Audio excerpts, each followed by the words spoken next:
Hannah is not only a high achiever, Became a self-made millionaire by 25 through real estate investing. she is one of the most authentic and genuine people. I was smoking weed every night. I had chronic nightmares. I had horrible relationships. We're gonna take Hannah through this journey where we're gonna talk about what she wants, Being able to continue the life that I have built and also make room for a relationship where it's a sail, not an anchor. I don't want to settle, but then I feel like I want too much. according to whom?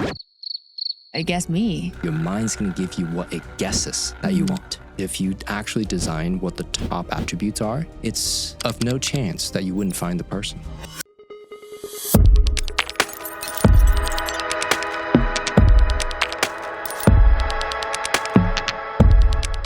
So welcome back to Brokers of Secrets. Today we have our special guest, Hannah. Now, Hannah is really a unique individual in so many ways. She's not only a high achiever, she is one of the most authentic and genuine people that I've met since I've moved to Scottsdale. It's very interesting when you meet someone that literally in the first minute, they are able to be themselves and be very genuine and kind towards a complete stranger. There aren't that many people that are this secure. And you can make a lot of positive assumptions about a person when they're that quickly very authentic. That means they've done a lot of work. That means they've frankly worked on themselves and improved on themselves. I don't assume most people are born that way. At least I don't.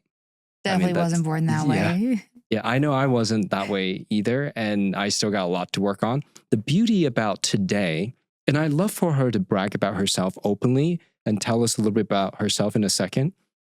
The beauty about today is that we're going to do something very similar to what we did in the last episode, which is sort of a new format. And we're not going to always do this. We don't know yet. We'll see the audience response and your feedback and how you like it. We're going to take Hannah and you guys through this journey where we're going to talk about what she wants. And I'm sure many of you are watching and listening will resonate. And then we're going to take her through some light resolution process. Now, it's not going to be a linear process where we do step 1 and then step 2. If you watched our last episode, it's going to be layered in. So I'm going to ask some questions of what she wants, and then we're going to do some resolution along the way. Very casual, very conversational, but effective. And then we're going to install some new architectures that she'll be aware of, and it'll be very comfortable and easy, and it'll be very logical why we want those. One of the biggest things before we get into it, and I definitely need her to brag about herself. Right before that, I do want to say one thing. One of the things that make us different here at Upgrade is we don't just remove things or help people resolve a couple of things. We always need to look at, okay, let's say we remove some things. It's like you hire someone for remodeling the house. You don't want to just remove stuff. That doesn't improve. You want to replace it with something better. But what do you replace it with? See, most of the people who go and do personal development experiences, journeys, masterminds, trainings, seminars, whatever they go to, even watching YouTube videos, you can gain a lot. But what's missing is there's no installation. There's no what's going to come after you remove the problem. So many people are focused on the problem, but they don't know what they want after. So that's why we're going to talk about designing what she wants. We're going to explore that. And then we're going to talk about the installation once we know what she wants. So this is a very simple but logical process that we're going to go through. But before we do all of that, Hannah, if you don't mind, brag about yourself for us so that the audience get to know you. I know you've done a lot. So I don't want to be the one who is going to introduce you in that sense, because I want the audience to get the full benefit of what you've done and what you're doing. Spend a couple minutes. Tell us about yourself if you don't mind. And please don't be humble. Thank you. You're amazing. And thank you for the kind words. And the feeling is mutual to you. And just super grateful to be a part of your community. And so glad we have so many interconnecting friends and circles and all the things. And I love the mission that you're on and everything that you're about, and super excited for today. So thank you. And yeah, to give a quick background, my journey began with a lot of challenges and struggles growing up and a lot of insecurity and low self-worth, low self-esteem. We didn't have a lot of resources or money financially growing up and had a lot of toxic relationships in my life and not exactly the healthiest dynamics. And so I had a lot of belief systems that I wasn't good enough and I was a burden and nobody was going to love me and nobody was going to protect me. And that if I wanted to be happy someday, I had to be rich. And so that was my belief system, was just build a moat around myself, protect myself, guard myself, and figure out a way to get rich so I could feel happiness and freedom, and peace, which were ultimately the three things that I wanted to feel in my life. And through that journey, I really focused fully on accomplishment and success, and always was the best in school, always studied relentlessly, every book I could read, always around, money and how to make money and build wealth, and always curious. When I would meet people, like I would meet my wealthy friends and ask their parents how they had money and how they built their businesses or what they did. And, became a self-made millionaire by 25 through real estate investing, real estate sales. I started selling real estate right away at 18 through engineering school and college, and used those commissions right away to start investing in assets and building up my portfolio, and rode that appreciation and added value, and was very fortunate and very blessed to get there. But I was very disconnected throughout that whole journey. I was smoking weed every night. I had chronic nightmares. I had horrible relationships in my life that I allowed and accepted and chose, quite frankly, and had a really, really bad eating disorder. Was suicidal, doing drugs. Like I just had a lot of issues, even though externally I was getting these accolades of success and validation. And I realized at 25, when I had that dopamine hit of like, okay, I made it, I'm a millionaire. Is the suffering going to end now? And it didn't.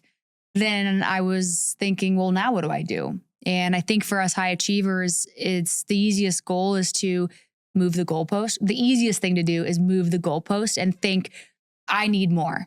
I need to set a bigger goal.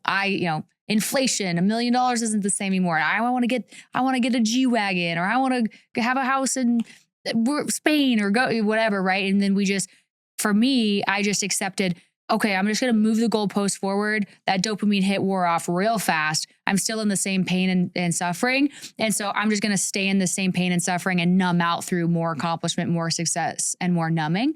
And that's what led me down the path of personal development. And I'm obsessed with it now, because the more I do the inner work and the more I've healed, I've finally been able to set myself free, because I was fortunate to get myself into rooms with people who had sold for hundreds of millions of dollars and who were 30 years ahead of where I was. And I knew, like Tony Robbins talks about pattern recognition, I saw the pattern and I saw all of the pain in them, that they had done the same thing I had done and just kept pushing the goalpost forward. And they never actually figured out how to have peace and choose happiness and choose freedom and choose love. And that's what I really wanted to figure out. But, of course, still working on it. I'm a work in progress every day, and I still have my things that I have the awareness that I struggle with. I don't have a deep relationship. Like I've never had a successful relationship with a man. I've gone through relationships and then I've been single for a long time, but I still have resistance towards marriage or having kids, and I still pick my nails and have this like buzz inside of me, even though I am really happy every day and coming from love and abundance and have amazing relationships and connections and coming from that place of abundance instead of scarcity. You haven't met anyone worthy yet. Yeah, well, thank you. Yeah.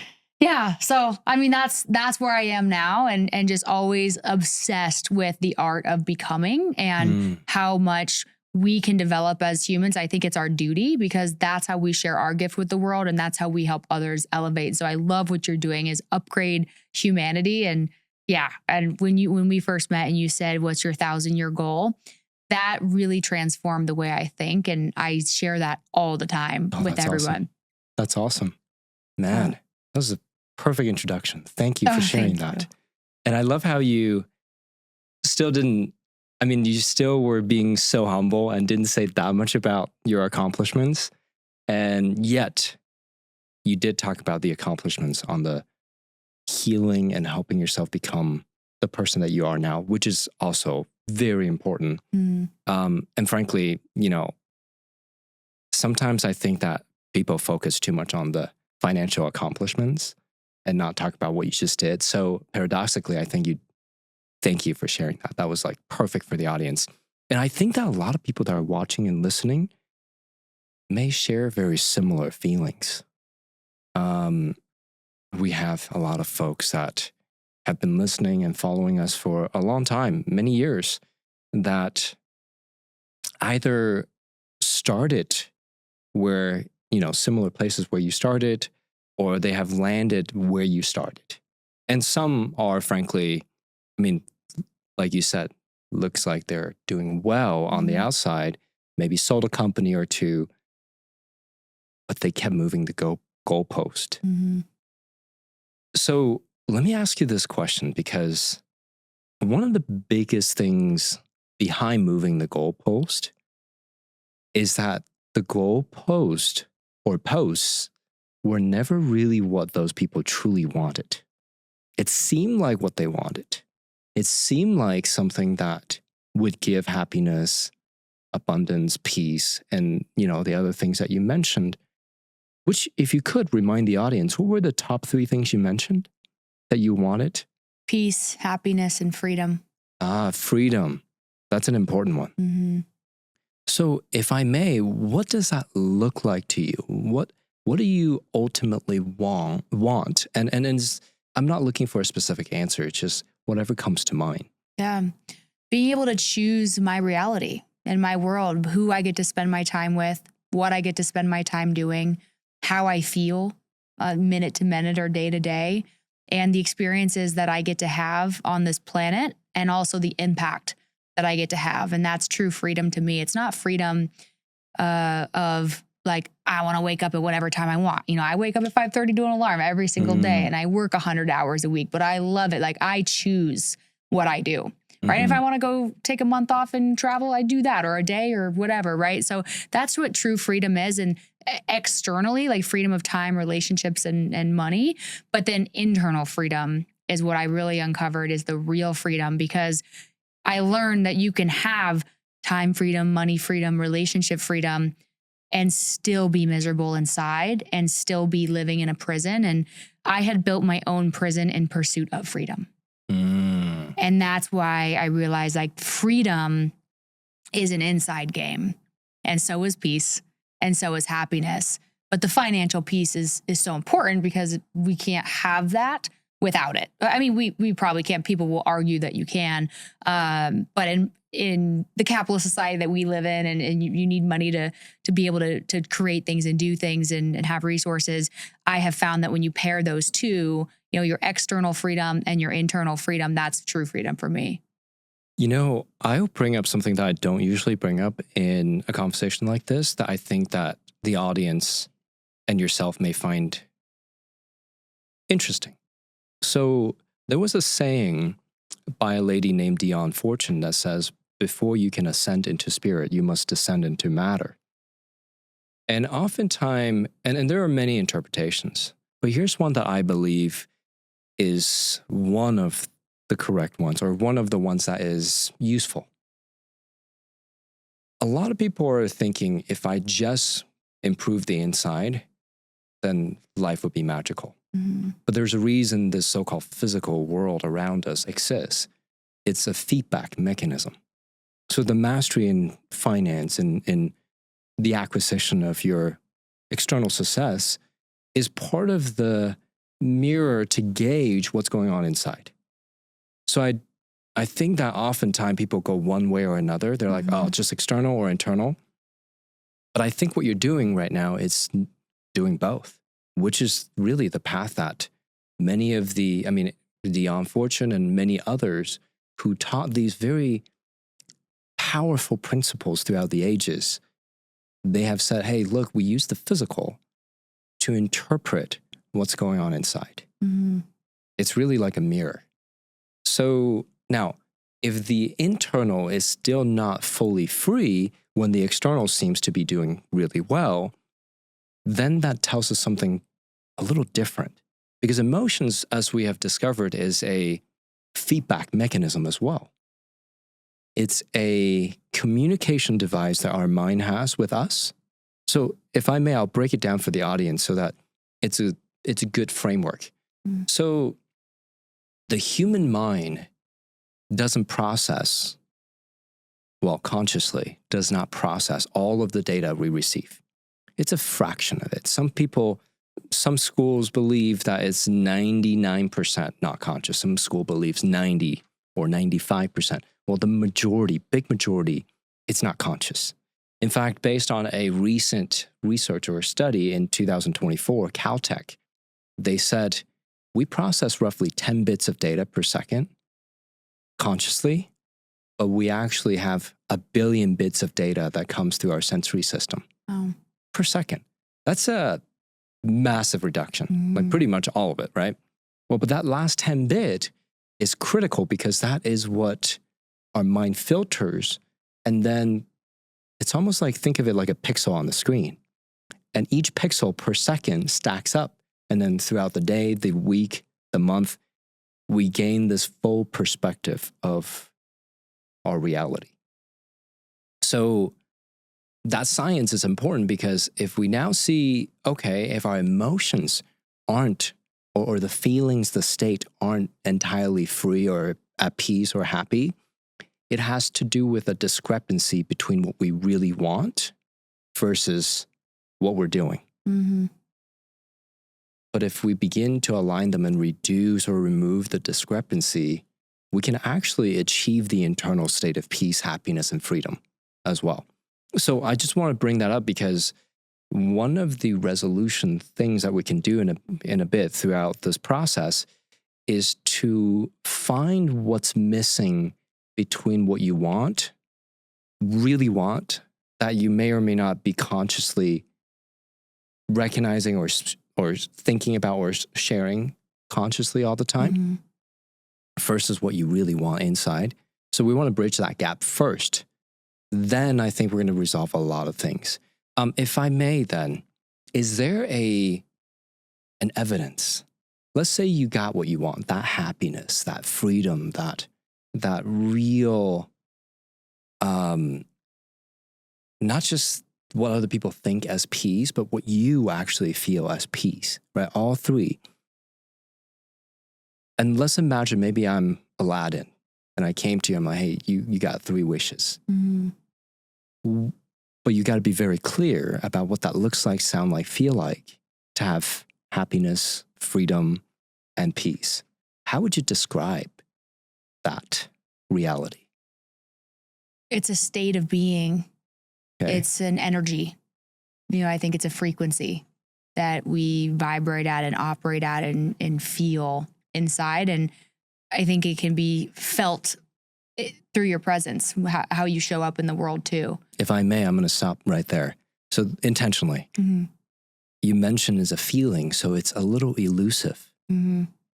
So now every feeling has a association with visual and sound and feeling, even smell and taste, because our mind encodes every feeling with some attachment to those. Your mind's hiding those visuals and sound from you at this moment. If we can find those, and it's not you, right? Like majority of the human race hide those from themselves because it's not a thing that we spent a lot of time pondering. What does it look like, sound like, feel like? Right.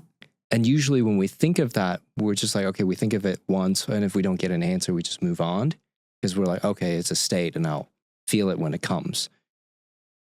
But what I'm wanting to push the boundary on is if we can identify that, then we have a GPS location that we can navigate towards. Because visual, auditory, kinesthetic, those are measurable. Yeah. And the state is not, but we can reproduce the state by understanding what those are, what the state is attached to. We can actually create an exact reproduction of that state if we know the visual, auditory, kinesthetic. And these are things that most people don't think about, which is why we're doing this, right? So if you could just consider it, and you don't have to answer me right away, because let it marinate in your mind for a bit. I think the visual will come to you throughout our conversation. And when it comes to you, I mean, I'll ask you throughout, and when it comes to you, do stop me and let me know. But our goal is to find a specific visual, even if it's vague or unclear yet, we find it and then we can attach. Because I'll give you an example. 2015, I was asked the question what I wanted. And I was like, I don't know. More money, more freedom, like very, general answers as an entrepreneur. They're like, no, like, what do you really want? I was like, oh man, what I really want, like if I could have anything, they're like, yeah. I was like, I'd like to find the one romantically. I think I mentioned the story to you. They're like, okay, what's the evidence? It was one of the very first things I learned in reprogramming or optimization of the mind. They're like, what's the evidence? I'm like, evidence? What do you mean? They're like, we need to know what it looks like, sound like, feel like, even smell like and taste like. I was like, wow, okay. How specific? How specifically do you want it, right? They're like, as clear as like a 4K or 8K screen. I'm like, wow. And I'm like, why is that? They said, because if you know clearly what you want, your mind can then plot the navigation to it. But if you're just putting a state on there, then there's always a way to not get there. Because it's very hard to, it's like, hey, let's meet in New York City. Or worse, let's meet in the US. Be like, where in the US, right? Right. So let's move on and we'll come back to this. And you okay with me taking it wherever we go, yeah, right? Of course. Okay. Next question I have is, what's your life gonna, now let's talk about feeling, right? What's your life gonna feel like after you've gotten this real freedom, this real sense of peace and happiness? I want to explore the feeling after, not the feeling of like the moment, but like right after. Because you talked about moving the goalpost. So I just want to make sure, what's the feeling after? I think I just want the consistent feeling, and I feel like I have that for the most part, but I may still find, I don't know, I may be missing something. I don't feel like I am because I'm so busy, but I keep thinking about it. Like, for example, I haven't found the right partner in my life, like a life partner. Would you like to? Yeah. Okay. Yeah. And I haven't ever been intentional about it because I'm like, I've built a life that I'm already whole and I love my life and I don't feel sad, when I go to bed, and I don't feel like I'm missing anything, and I'm not like being intentional about putting it out there, You're past that stage. You're looking for someone to add, right? Am I correct? Yes. Yep. Exactly. Yeah. And so I think that is just being able to continue the life that I have built as far as my state. Like I feel really good throughout the day, almost every day, morning through night. I want to maintain that throughout my life as I continue to build, as I continue to serve and grow, and also make room for a relationship where I don't feel like where it's a sail, not an anchor. I don't feel like I have to let go of something to add room for something else, or feel that anxiety. I have an anxiety about it. So, well, how am I going to have time for a relationship if I'm trying to do all these other things over here? And if you're dating down, you will have to sacrifice time. Yeah, I can't date down. Exactly. I've tried. Yeah. Exactly. So what does dating down look like for you? Let's identify what you don't want. And you don't have to be very detailed because I think you know very well what that looks like. Yeah. Give me a little bit.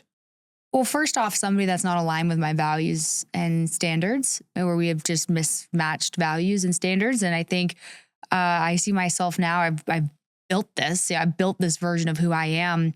And I'm ruthlessly committed to my values and my standards. And I only invest time and energy into people who are aligned, right? And not unfortunately, but just naturally, the more you increase your values and standards and the more you develop and grow, the fewer people there are who are aligned. Yeah, right. Statistically. And so I think that's it, is just like, there's just things, people who are very insecure or immature or shallow or transactional or not accountable and not utmost integrity and not passionate about continuing to grow and develop and explore and learn and share and mission driven.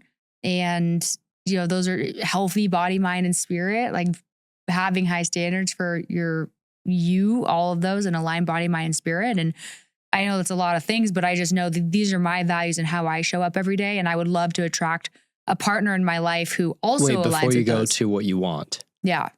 Let's finish off what you don't want. Yeah. So people who don't like to grow, don't like to work on themselves, don't like to aren't living with a real mission and a desire to really make an impact, are insecure or controlling or not trusting. This is good. Now we're fully in that, like what you don't want. Yeah. What does that make you feel? Like, how does that make you feel when you were with those people or were around those people or were even dating or being whatever, right, with these people?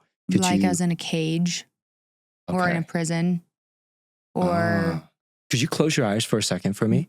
If you were to know there's a program that created that problem in the first place, where is that stored in your body if you were to know? Don't think about it. Just point where that may be stored.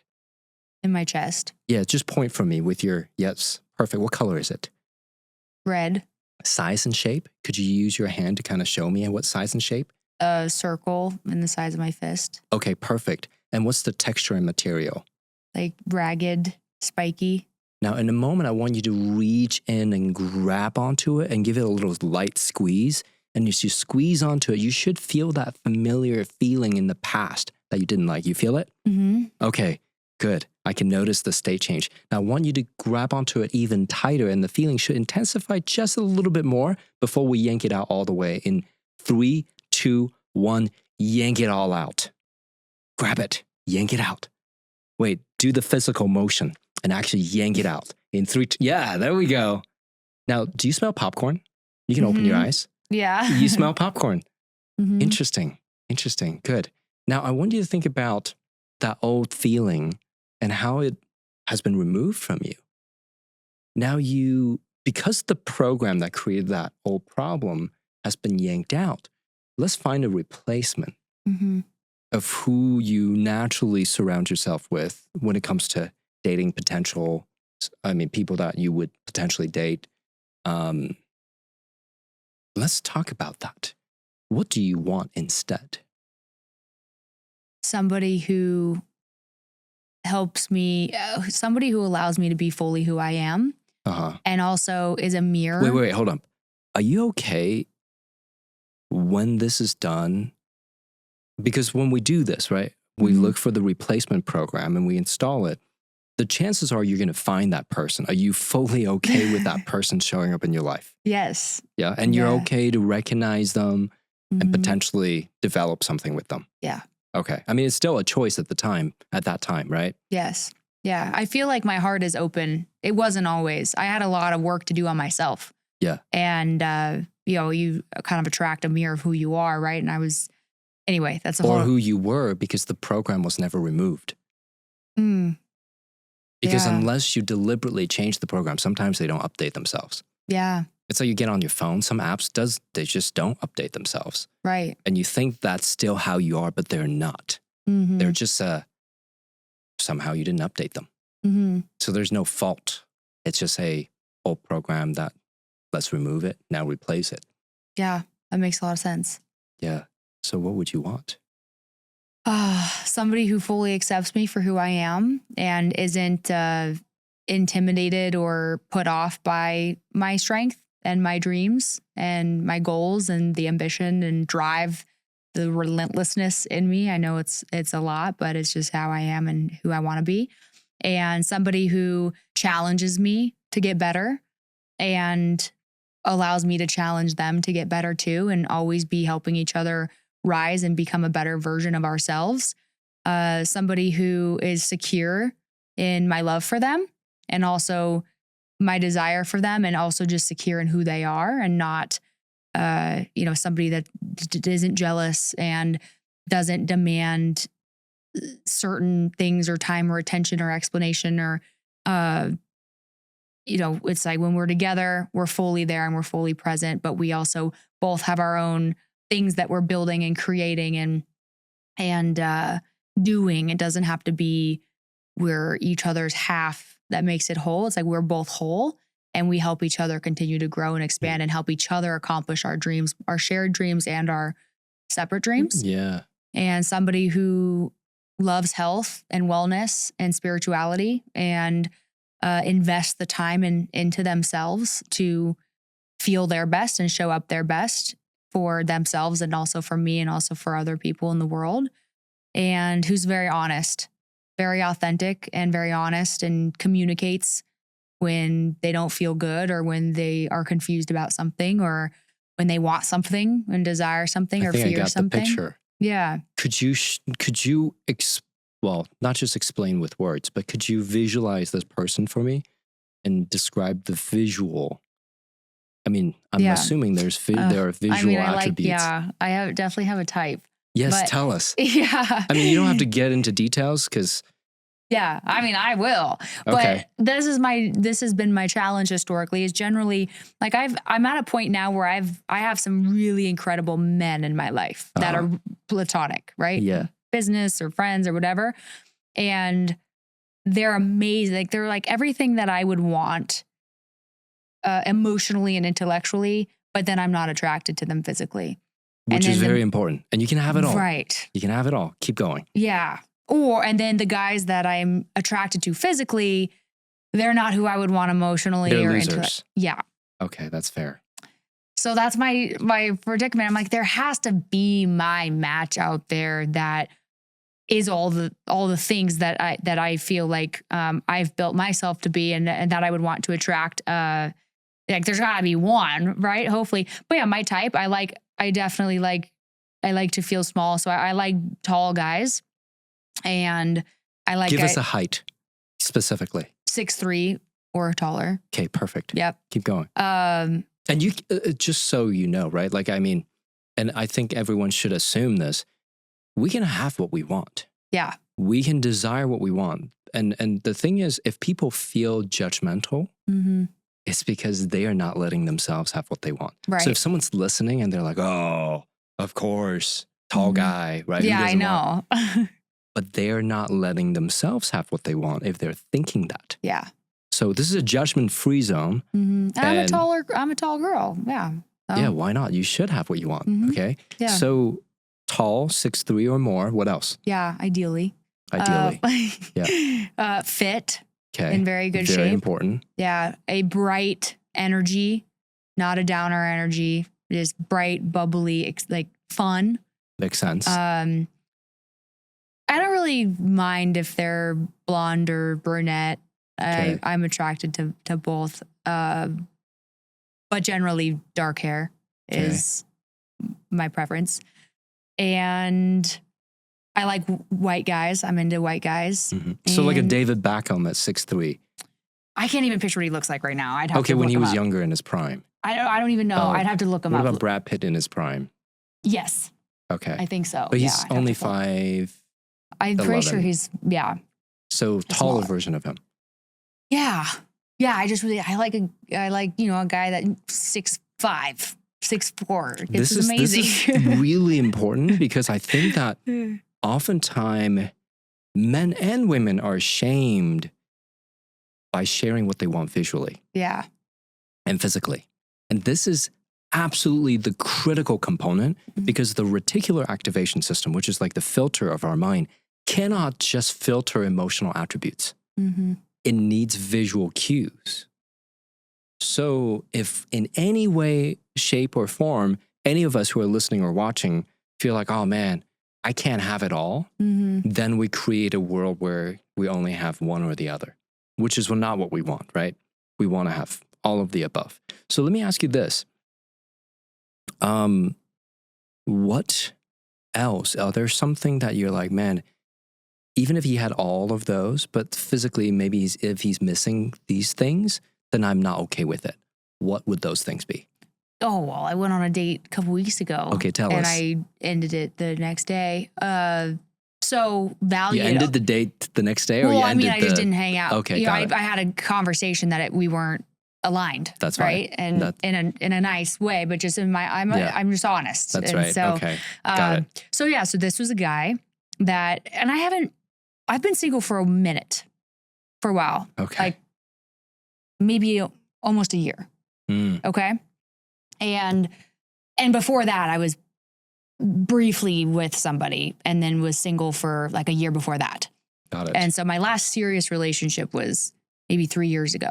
Got it. Okay. And the couple in between, like I'm still really good friends with them and they're great people, but not my match. So anyway, this person's the first person that I've been attracted to in a while. And we run into each other organically. Like I don't do the apps or anything like that. And so we run into each other organically and I'm physically attracted to him. Okay. And energetically attracted to him right away. And so he, asked me out, and the typical charming and good looking and tall, 6'4", really good shape, and super sweet and bubbly. And so a lot of what you described. Yes. Okay, keep going. And then we go on a few dates, have a great time. And then one, I think this was a week ago or 2 weeks ago, he's like, I'm just at dinner with a friend and let's hang out afterwards. Cause I was at dinner with a friend. He was at dinner with a friend. And then he was like, let's hang out afterwards. I was like, yeah, that sounds great. Would love to see you. And then I was like, okay. He said, we'll be dinner at 8:30. So we were planning to hang out at 10:30. And then 10:30 comes around and he's like, oh, the food just got here. It's going to be another hour. And then I was like, okay, that's fine. Like, I'll just wait up and then we can hang out afterwards. And then he just never texted me back like the rest of the night. And No. this is like this would be our, I don't know, third time hanging out. And when we had hung out, we'd spent like 5 hours together, long dinner and hung out after on my patio and all that stuff. So, so for me, and I know it's old Hannah would have just ignored the red flag and would have been like, it's fine. We barely have hung out a few times. Face is... But new Hannah, whose values align, like integrity and accountability and respect, are high values of mine. And it's not even, he could have just been like, hey, I'm just going to stay out or whatever. Or, hey, why don't you come join? Or, hey, like, so let's hang out. sorry. Like it's a 1 second message. Yeah. Right. And so, but if you're already not accountable, that like immediately all the attraction was gone. Were there any reasons that were actually acceptable, or was it just... no, there was no reason. There was no explanation whatsoever? Yeah. No, I ran into him, and hopefully he doesn't watch this, but I ran into him because he lives here, but I ran into him yesterday, actually. I think it was yesterday. Hey, at least he knows he's attractive. Well, no, yeah, he definitely knows. Okay. He has the ego to fit it. Okay. That's the challenge. But anyway, so we ran into each other. He's like, hey, let's get dinner this week. And I was just like, listen, I think you're great. I really enjoyed spending time with you, but I'm at a point in my life where I really want to have the time and space to find and attract what is meant for me. And I really am looking to have a life partner and like really build something with someone. And I'm just not really into casual hookups, and I am just not at that point. And I understand you might be at a different point based on your intentions. It seems like you're at a different point, or maybe just with me, you have different intentions, and that's totally cool. But I am intentional about who I spend my time and energy on right now and in my life. And I respect you and glad to be friends or whatever, but we're just not aligned. And that was it. And he's like, I was like, it just kind of felt disrespectful that you couldn't take just 2 seconds to text me, or that you couldn't come through, and that's fine. And we just have different values and whatever. And he was like, oh, I'm sorry. I don't have a good excuse. We just ended up staying out and having drinks and whatever. And I didn't mean to make you feel disrespectful and would love to hang out with you again. And I was like, no worries. Like, thanks. May I make a note real fast? Yeah. 3 very specific things. So there are some people out there, and I'm not making an excuse for anyone. They are what we classically called very in time. Mm-hmm. Rather than they can see through time. In time people are so in the moment, they literally forget anything else and everything else that's going on. Even though they could think the world of you. I'm just saying, like, that type of people literally exists. And it's so weird to think why they wouldn't text you back. It takes a second, but they literally don't process anything other than what's going on in the moment. The moment they get into that in time mood, the moment they get into that, like the zone, nothing else exists. And so it also, I heard you said you would spend 5 hours together. He probably may be ignoring everything else as well in his world during that 5 hours. So I would suspect there's a personality trait that's not about accountability. That might be the way he processed reality. That's interesting. Yeah. Something to consider. And because I've totally been that person. Like I've done that. Not like necessarily in these scenarios, but like in general, I've been like that. And it's quite funny because sometimes, unless I'm running an event, sometimes people are like, why are you always late? Yeah. I'm like, oh, because I'm like in the thing I'm doing. And what's interesting is I have people that are very, like if you ask them to visualize time and how they visualize time, they'll tell you their futures in front of them and their past is behind them. And they're right in the moment. But the people that are extremely good and on time, if I may, let's test it out, right? Could you close your eyes real fast? Don't think about it. If you could point, where is your past? Just point, don't think about it. What's your instinct? For what? For your past. Like if you knew your past in relation to your body, where's your past? If you were to talk about your past and you just point one of the directions, and it could be different for everyone. Like in my body or just point? Point anywhere, like where, okay? And then where's the future? So you're also very in time, but you've trained yourself to be very accountable with time. That makes sense. And you're very good at being in the moment. Would that be accurate? Okay, open your eyes. So that's a classical in-time person, but you've trained yourself to be very, very much accountable with time. Now, the people that are naturally very good with time, they tend to process time all in front of them. They can see the past, the future, or the past future.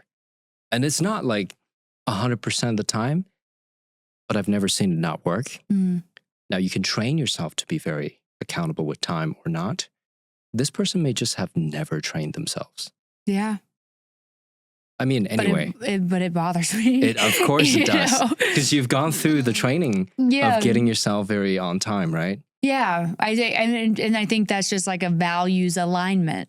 And there was another person previously, I didn't date him or anything, but it was the same thing. It was like, oh, I'll call you at noon and we'll go to lunch or something.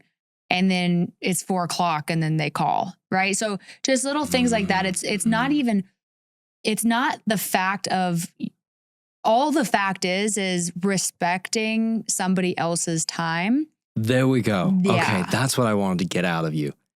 That's different than them being on time. Is that they actually communicate if they're late. That's all it is. It's like just communicate. I don't care if it's noon or 4 or next year or whatever. I could care less. I'm not a demanding person, but it's the accountability of respecting someone's time because I am on time. Like if I tell you I'm going to be there at noon, I'm there at 11:50 every single time, basically no matter what, right? And I plan for that, and because I respect people's time. Very high value for you. Very, very, very high. And if people, I just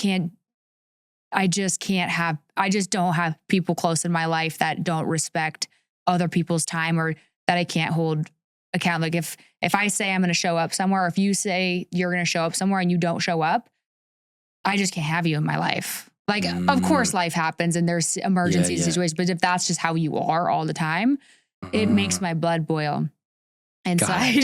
Got it. High value. Yeah. Okay. So have you designed a full list of what you want? It's just in your mind, or is it written? It's on my vision board, looks wise, and then in my mind, and I've said it, I talk about it, like as far as who they are emotionally and intellectually and things like that, but I don't think I've actually written it. No. May I make a suggestion of writing 80 to 100 attributes down? Yeah. And prioritize them. Okay. The reason being, if you don't prioritize them, your mind doesn't know what's important. Mm. because you know what's important consciously. Mm-hmm. And then unconsciously, you do know too, but it's not always aligned because your unconscious mind's bringing you those people. Yeah. But you're consciously mad about some of these people that your mind's bringing you. So if you align the conscious and conscious, what you ask for will show up. That's really the only issue for people. Mm. When they don't have what they want, is because the unconscious mind is filtering out everyone else. And those people fit into that 10 bit out of that billion bit, right? These people that you find attractive or aligns with you. Mm-hmm. It's a big or. But the and requires you to design them and prioritize them. Because in reality, it's never a black or white thing. Mm-hmm. It's always a what's the value, right? Like you talked about value. In your mind, there's a value stack of what's most important. Right. So if you actually design what the top attributes are in the categories that are important and even prioritize the categories, I'll be more specific. For example, mental, emotional, physical, spiritual, travel, hobbies, preference of food, and more, right? I mean, because you don't want someone who's got all the attributes, but are unclean, Mm-hmm. right? They don't take care of their grooming. They're just nasty. They don't wash their hands after the bathroom. I don't know if that bothers you, Yeah. but like, sometimes I go to the bathroom and I see guys just walking out without washing their hands. It's gross, Mm-hmm. right? And it happens every time. And I'm not even in the bathroom for that long. Yeah. I don't know how that's even a good statistic. It's not, right? So cleanliness might be something that if you don't consider and don't design, your mind's like, oh, maybe that's not important. Mm-hmm. So I know I'm being silly here, but and I'm intentionally fishing out what might make you boil, what might make you not care, Mm-hmm. and what might be like somewhere in between. Because if you prioritize on a list, and I mentioned different categories, you also want to even prioritize the categories. Is the physical attributes the most important? Is it the mental, emotional? Are they the same? Because if you don't set that boundary for yourself, your mind's like, oh, I'm going to give you the best of what I think you want. Mm. But what your mind, unconscious mind thinks might be from default programming from when you were not aware of. Mm-hmm. But now you're aware of what you want. You just got to get your unconscious mind to align, right? So the process is simple. And this is not something we'll do in the session. It's something to do after. Design the categories that are important to you and prioritize those categories. Then design the attributes underneath the categories and then prioritize them. All of the categories and attributes have different weight to them. Mm. Would you take someone, I'm legit asking this, would you take someone that's really emotionally mature and maybe like a 7 or 8, if I could just put a number to it, a 7 or 8, or would you take someone that's a 9 or 10 but still mature but slightly less mature, like a 7 or 8 mature? Which would you prefer? Now you don't have to answer that. Okay. The reason I ask is that if you don't pre-negotiate the terms with yourself, your mind's going to give you what it guesses that you want, and then you might feel like settling. Of course, you shouldn't settle, right? But that feeling of, oh, I'm settling, that's never a good feeling. Because I've talked to a lot of couples before, during, and after. Well, sometimes I meet them after they've already been married for a long time. So I asked them in private, I'm like, hey, you don't have to tell me, but did you design? Did you settle? Did you how did you negotiate? Which is critical. If you do the negotiation early, you don't have to do it later. Mm-hmm. So I think that makes sense. Yeah. No, Yeah. it does make sense. But I just get in this state where it's just like, I don't want to settle, but then I feel like I'm never going to find it, because I want too much. Right. And According to whom? Well, That's just a really according to the important question. facts that I haven't ever met. But is it you or someone else? I guess me. So you're saying because you haven't met the person, and I'm asking this like with respect and love, like because you haven't met the person, you're making that self-judgment that maybe settling is a good idea? I don't think I'm capable of settling because I just don't want to, you know, because part of you yeah, thinks you should, but part of you is like, I'm not capable of doing that. right. And that's where it sets in, is because I have such a great life. If I meet somebody that isn't a sale, it doesn't make sense for me, right? Because why would I It's take gotta be away? Right. fuck yeah. Yeah, exactly. Hell Got yes it. or hard no. And that's Got it. how I am. But sometimes, especially when you start, you know, my best friend, who it's easier when I have my best friend and we can go travel and do all the things and we hang out all the time. But then she starts dating someone and like finds that person that's her perfect person. And then it's like, okay, well, that it's in those moments of weakness or loneliness that sometimes hit, that you think, well, what if I don't ever find it? And what if I'm being too much or too picky or have too high expectations or standards? And so those are some of the thoughts that go through my head that I share openly. It's like, I know exactly what I would want, but what if it doesn't exist? But I have the hope that it does. But what if it does? Like there's this doubt in the back of your head. I have a solution for you for that question. Yeah. One, and it's very simple, and we'll get into it and then it'll make more sense. One is internal programming, which we've been exploring, right? Part of you thinks something and part of you thinks something else. That conflict already will create partial results. So you got to go full decision mode, where you're like all in on yourself deciding which one. Neither is the wrong choice. Of course, I don't recommend settling, right? But it's the not sure which one that's causing the problem. That's one thing. So you got to decide full decision. Am I going to go for what I want or am I going to settle? But it's the going back and forth and questioning yourself that's creating a filter error. So you get part of what you want, but not all of it. So far, so good, right? Yeah. The other part is, and this is just strategy, because I need to get to know you a little bit more through these contexts before we do the reprogramming, which only takes a few minutes at the end. Well, at least what we're going to do. I hope you don't mind. We're going to go over the 45 mark. Yeah. The other piece is environment. If I may, where do you spend most of your time socially? And you don't have to give me any content that you don't want to, but like, give me a little context. I mean, I do a lot of Zoom meetings throughout the day, so I connect with people, but not in person. I mostly Zoom. And then socially, I go to Global Ambassador all the time and work there or meet there or do lunch or dinner or drinks or whatever. And then with my best friend generally. And then I travel a lot to do podcasts and masterminds. I love masterminds and going and seeing new places and connecting with amazing entrepreneurs and people doing big things. So those are all my social connections, and then phone calls and stuff with friends, a couple close friends. Got it. Are you deliberately looking for the one socially and strategically, or is it just those things that you're doing and not? Yeah, I mean, I'm not deliberately. It's always in the back of my head. And I always, I mean, my intention is normally just to grow and keep doing my mission and keep building my business and doing all these things, connecting with people.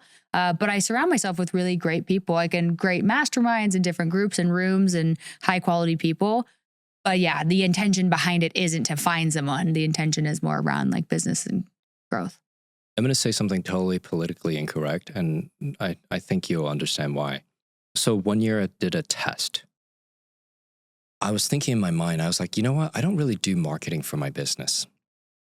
And this is back in 2019 or 20-ish.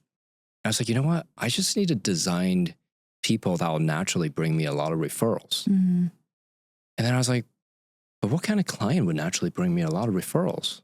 If I were to have Aladdin in front of me and I asked for wishes, it's still got to make sense, right? So, and I've always been a fan of studying evolutionary psychology and understanding what what some may call the croc brain really wants for both genders. And I'm remembering coming upon this very important footnote in one of the books. I can't remember which one, but it was about evolutionary psychology. And it said the easiest way to get basically people's attention and referrals is to have attractive clients. And I was like, oh, well, that's easy. I just designed them and they'll show up, right? But now I know that sounds totally politically incorrect. And I'm not filtering people by saying, oh, are you attractive or not, right? Like that'd be inappropriate. Yeah, I wouldn't do such a thing. But I'm just designing. In my mind, I'm like, okay, if I could have these clients, and this is, again, not like I'm going to forbid someone from coming. Plus, attractiveness is very subjective, right? Now, that being said, I wrote into my ideal client list an attribute just for a test.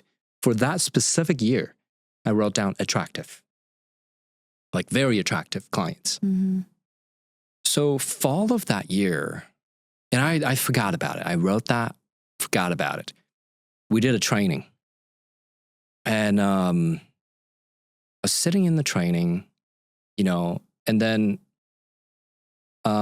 usually we take a break about every hour and a half. So I'm like, all right, guys, go and have your break, 15 minutes and we'll see you after. As they walk out of the hotel conference room, someone came up to 3 or 4 of our students and was like, hey, is there like a beautiful people conference going on? And my 3 clients are like, what? Where? We want to go, right? The person was like, it's from right in there. Like everyone that walked out are stunning or gorgeous or super handsome. What is going on? And the 3 of our clients were like, oh, that's our room. And they were all of a sudden consciously aware of, wait a second, that is true. How is that possible? And just came from a nonchalant design that I throw into the list, right? And I mean, literally one of the guys that was standing in the little circle where someone approached and asked, what is this beautiful people thing? The guy looked like a younger version of Brad Pitt. Funny enough, right? He's not single though. He's, Bummer. yeah. Typical. And he's like, I think 6'3". Just an inch shorter than what you were. No, 6'3" is good. 6'3" is yeah, good? Okay. that was the... Got it. I'll keep my eyes open for you. Please. Yeah. I gotta come to more upgrade events, it sounds like. I Fishing in the wrong pond, as my mentor says. That is really important, the environment. And then also looking at where demographically likely has the type of people you're looking for. Have you ever visited Scandinavia? I recommend a visit, or the Netherlands. There are a lot of entrepreneurs in Scandinavia and the Netherlands. They tend to be some of the tallest people on the planet. Just saying. Now, I know you're looking for darker hair, but it didn't sound like it was a deal breaker. No, definitely not. Yeah. So I strongly recommend Northern Europe for a visit. And I'm Northern European. So that makes sense why I'm attracted to that type. But Yeah. I mean, you can be attracted to whatever you want. So taking a visit would be worth your time. Okay. Because you're looking in, are you just here or Miami, New York? Where are you looking? Mostly here, and then a couple, I'm in a couple of different groups, but I'm not looking there. Where we travel type thing. They come from all over the country, masterminds. And then, I do podcasts in Miami. So I go out, have friends in Miami, but that's pretty much it.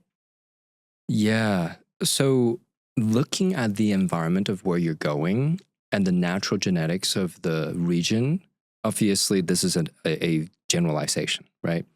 But if you go to the Netherlands or Scandinavia, you may find people that look like what you're looking for. But I mean, I don't want to move to the Netherlands. You don't have to. They might want to move here. It might be someone. That's true. I'm just putting the odds in your favor. Yeah, I'm me over here with my limiting beliefs. You're right. Maybe they want to move here. Maybe they want to move here. After they met you, they're like, oh my gosh, I'd do anything for her, right? And they move here. They uproot their entire life and move here. Or maybe they're on their way of moving to the US and they haven't chosen the place yet. And then they meet you, they're like, oh my gosh, this is what I've been looking for. That's why I wanted to move to the US. They might say that. Yeah. And then, now I'm establishing context still, because if I didn't know where you were looking and we solve an internal thing, I might be solving the wrong thing. But it's usually a combination of filter. If you're looking for someone and the filter's not letting you find them, because there's a billion bits of data and we're filtering down to 10. Right. The chances are that person is in the other not 10 bits of data, right? And every second, we're missing out on almost a billion bits of data. Then on top of it, the environment is critical. So if you put yourself in a room or in a country where no matter what you filter, they're still like what you're looking for, then your odds are going to go up, right? Instead of looking for someone attractive and have the emotional attributes that you want, you're surrounded by people that look like what you're attracted to, looking for someone who's emotionally capable and ambitious and all the other stuff. Right. Maybe that's worth a test, I would say, to see if that, works out in your favor. Just a thought. Okay. So I heard that you don't want to move. Tell me a little bit more. Again, context. And then I think I'm ready to, I think I know what I need to adjust a little bit if you're open to it. Yeah. I mean, my best friend's here. I love her so much. And I just love Scottsdale. It's a great place. I love to travel though, all the time. And I'm on a plane all the time. So I'm open to different places, but I just love nice weather and nice vibes and great people and high energy and entrepreneurship and things like that. But leaving my best friend would be the biggest reason why I wouldn't want to move above all else. If it wasn't for her, I would go to California in the right situation. Is she dating someone? She recently started, yeah. And the person's from here? Got it. What if they move? That would suck. I would miss her so much. I'd have to follow her. Really? Yeah. What if you find your new best friend in this person that's attractive, emotionally mature, extremely intelligent, ambitious, come from a family of ambitious projects that have done great things for humanity? And more? That's true. That's a good point. And we travel so much, we would still do our family vacations together, like every quarter, like we do. Okay. We do that anyway with her family. So the question I asked was merely to test and see what's of the highest value. Yeah, I'm right. I would be open to the right situation. I just cannot move to the Midwest or bad weather. I won't do that. I got you. And you don't want to move to the Scandinavian region of darkness either. No. Yeah. Sunny. Got it. Good weather, warm. California. Got it. Florida, hey, plenty Arizona. of people move around and they can come to you. You could put it in the attribute that somebody who wants to live wherever you want. Yes. So you could design anything. Or even having 2 houses or 3. Why That'd not? be fine. Why not? Yeah. Right? Okay, good. So last couple of questions, and then I think I'm ready to know. I think I know, and I'll tell you what I want to make adjustments to, and then you'll tell me, yeah, that sounds right or not, right? So one question is, let's say you meet this person tomorrow.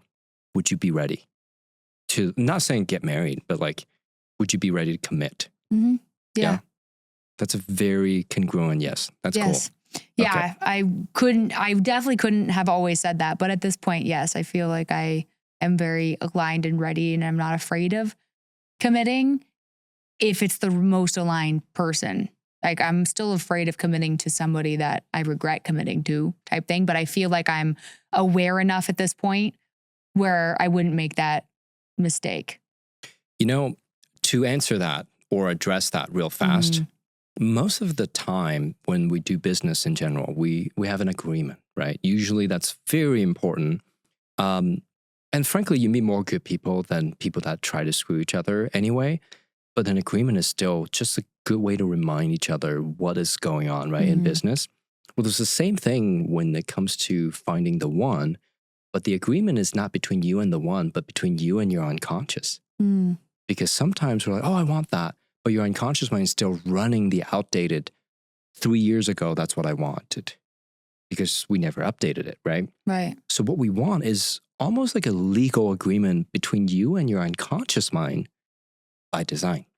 But the agreement doesn't look like a normal contract. It looks more like you design 80 to 100 attributes, rows and columns, right? Prioritized.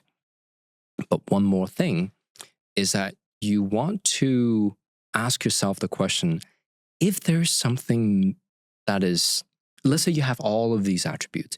Is there something that he has or he doesn't have that would cause you to want to leave at some point?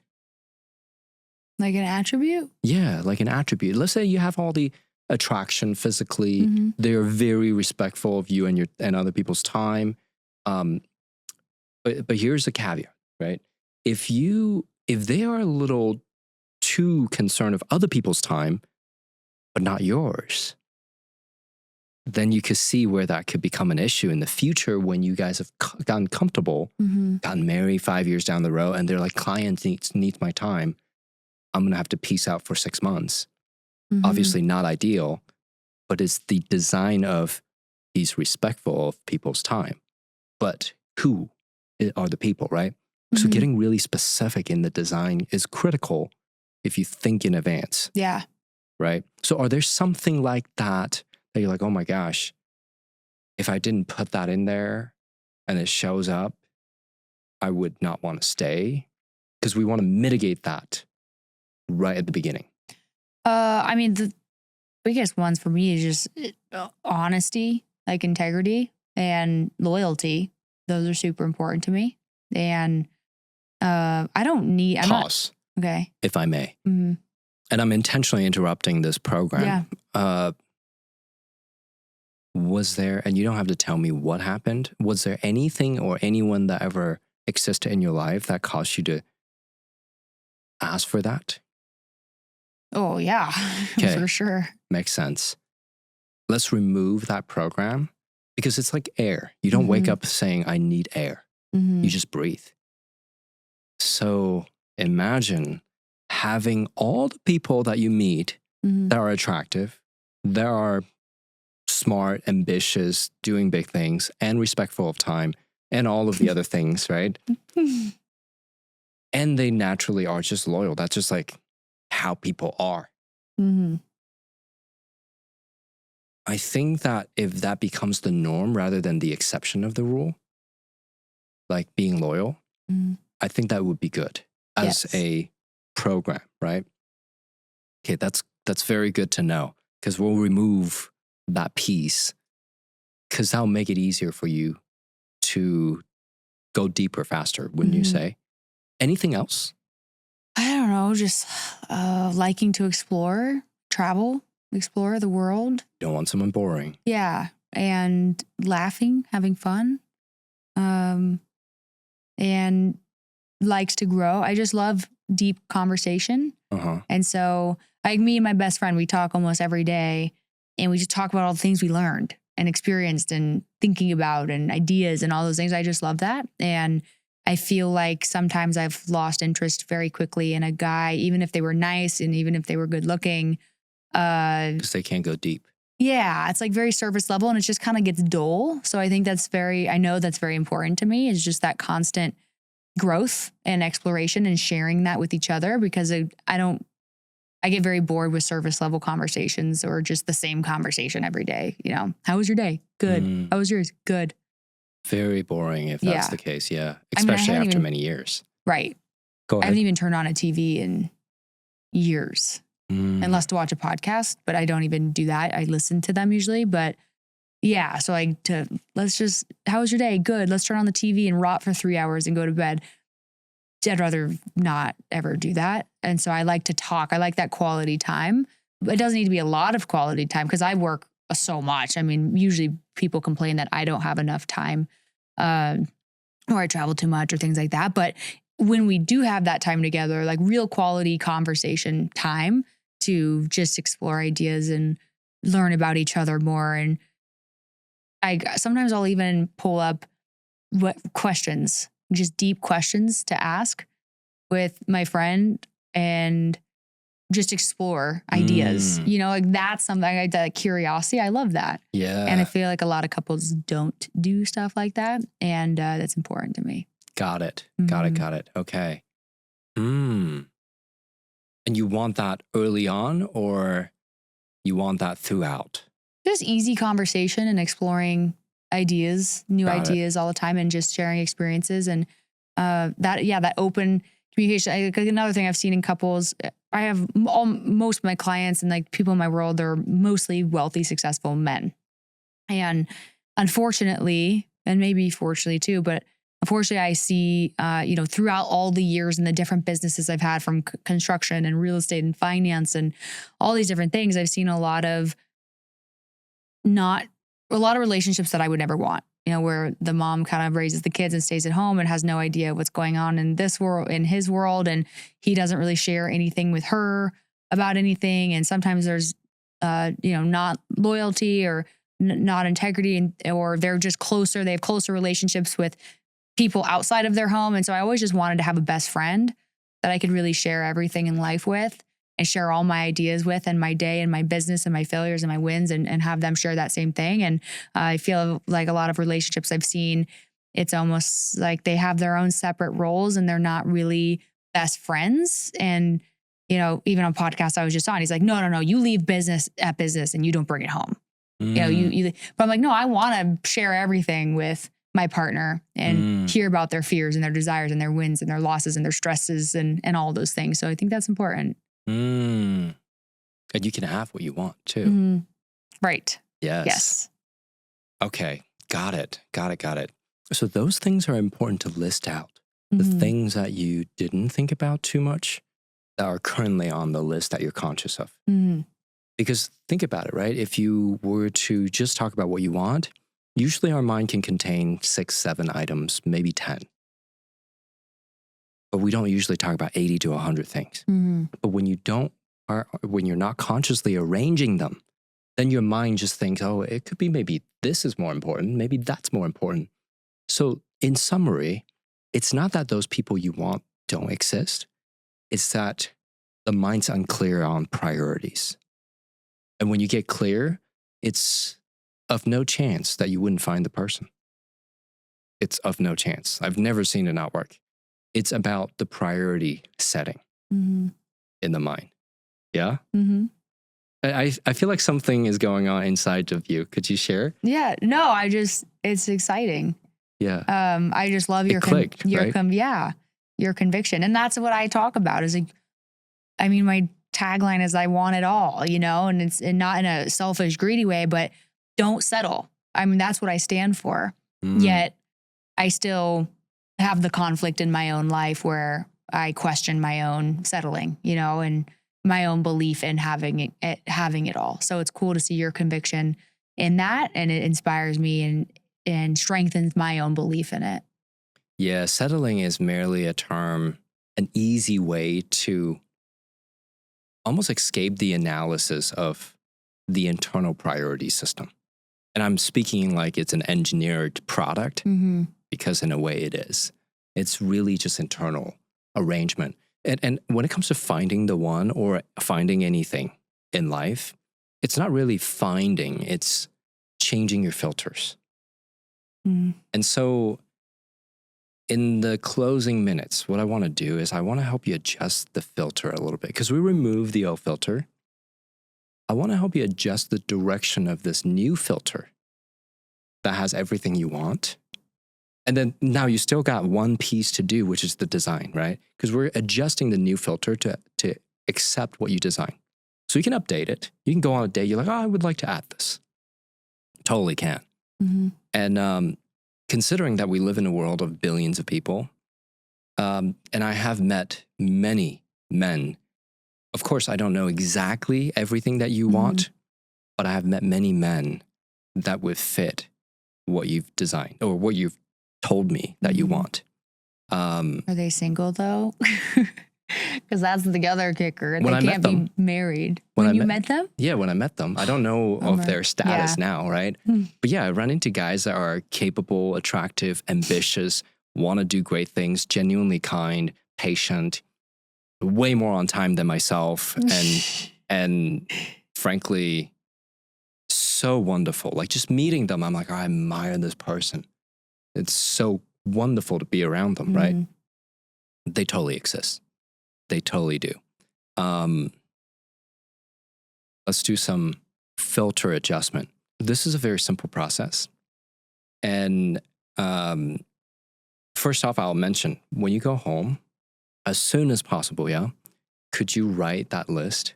Mhm. And then when you're done, feel free to send it to me and I'll help you look through it. Because that list, what we don't want is negations. Meaning, negations like, he's not disrespectful, but instead he's respectful. But even in the word respectful, there could be a hidden negation, because why would you need someone to be respectful if you haven't had experiences of disrespectful people, right? So all of them is worthy of removal in a way, in terms of the negative emotion behind them. Mhm. So the work is design them, then remove anything that's inside of it can be triggering, which I do recommend that you come to the training that you have access to. But before we do that, we're going to adjust the filter so when you design it, it can go in. Okay. So far, so good? Mhm. So if you don't mind, close your eyes for a second. I want you to notice that there's a place inside of you that stores a feeling of certainty. And this feeling of certainty can be something like, I know the sun's coming up tomorrow, Mhm. even if it's cloudy, which rarely does it happen in Scottsdale. But where is that feeling stored, that feeling of absolute certainty? You know it's going to happen. My heart. Can you point for me? What color is it? Yellow. Good. And it's a good feeling, right? Mhm. What's the size and shape? It's like a sun. Amazing. It's Just like a sun. yeah. Mhm. Love it. Love it. Now, I want you to notice that there's like a little hidden folder inside of that. If you can zoom really in, it's kind of funny. There's a folder in the middle of the sun. Yes. Mhm. I want you to imagine that there's a folder there, and you can actually double click on it and zoom in and it opens. Now, I want you to notice there's a file that's currently got some of the attributes that you've designed. This is pure visualization, right? Active visualization. You've got a folder and it's got a file inside of it, and it has some of the attributes you've already mentioned to me. They're already prioritized. Now, I want you to go home and write that all out and then adjust it based on what you want. And the moment you adjust it, whether it's on your computer, laptop, or maybe it's your tablet or phone, doesn't matter. When you adjust them externally, you'll notice it reflects internally. And all you have to do is imagine that, right? Now, I want you to notice that folder closes itself, because now that file is inserted in that folder of certainty. I want the folder now to go back into the sun. Go back to that feeling of absolute certainty. So anything you design from this moment on of what you want will be accompanied by this feeling of absolute certainty. And it will bring you great pleasure, great joy, great happiness, and all of the feelings that you are wanting, that you would like to have. That feeling of having it all will it will compound, and it will stack on itself, and it will grow day by day. Now, I want you to lock that in place and allow yourself to fully receive that feeling of certainty and fully receive that coupling, that connectedness to what you're going to be designing. So you know you're certain that you can have what you want. You can have it all. And when that feeling is fully installed, I want you to notice there's like a glow that happens. It's almost like there's a flare that gives you that confirmation. Can you see it? Mm-hmm. Good. Now, when it's done and fully integrated, allow yourself to open your eyes. Do you smell popcorn? Yeah. Okay. That's so why. We'll tell you when you come to the event. That's so cool. That's cool, right? Now I want popcorn. I'm hungry. Yeah. It's a good feeling to know that you can have certainty. Mm-hmm. And that certainty is now connected to what you design. As real as the sun's going to come up, as real as when you make an order on Amazon, you know it's going to come. You don't wonder, oh, what if Amazon changed their mind? Right. You don't wonder that, right? Okay, so then the very last thing is just when you go home and you design it, you create the list. Feel free to send it to me, and I'm serious. I'll look through it with you. Okay. Because I want to make sure you don't have negation, and if you do, I'll point it out with you in private, right? Mm-hmm. And then you can make note of what you may want to remove. And then the next opportunity you have to come to one of our events, definitely do, because we'll show you the full removal process. It does take a little bit more time to explain and then practice, but it'll be soon, right? Once you remove all of it, frankly, once you design, I've had people find the one within a week. Wow. Like that's insane. The record is literally 2 days. Jeez. And they are still married and they're happy. They're like amazing. They've been married for like 7 or 8 years now. Amazing. So that was like really fast. Yeah. Now, I don't think it's going to take any longer than you think it should, because the filter is always working. Every day you're filtering billions of bits of data. So why not the moment you walk out? Maybe you'll meet the person the moment you walk out. Who knows? Who knows? Yeah, it could be tonight. It could be next week. I do think that design as quickly as possible so that you prevent any, misprioritization of, like, maybe your mind's like, oh, this is more important, but you're like, no, this is actually more important. So as you list that out, it's like having that legal agreement signed. Now you feel good about doing business with yourself, in a sense. Yeah. I love it. Awesome. You're amazing. I'm excited. It's a pleasure. Life by design. Yes. Yep. Because really at the end of the day, it's not that it's not realistic. It's whatever we cannot see, hear, feel in our mind with specificity. That's what's unrealistic. Because the mind can't visualize it. Right. So with that list, we can actually create this person easily, and then they'll show up. So excited. I cannot wait. I'm excited for you. Thank you. I'm gonna hope for a wedding invitation when that day comes. Yes. Yeah. Yes, for sure. Awesome. Thank you. Thank you for being on here, and I look forward to hearing from you when you get that list. And I can't wait to come to Upgrade. Yes. Thank you. And send you lots of attractive referrals. Yes, do it. Yes. Thanks, good. William. Thank you. It's a pleasure.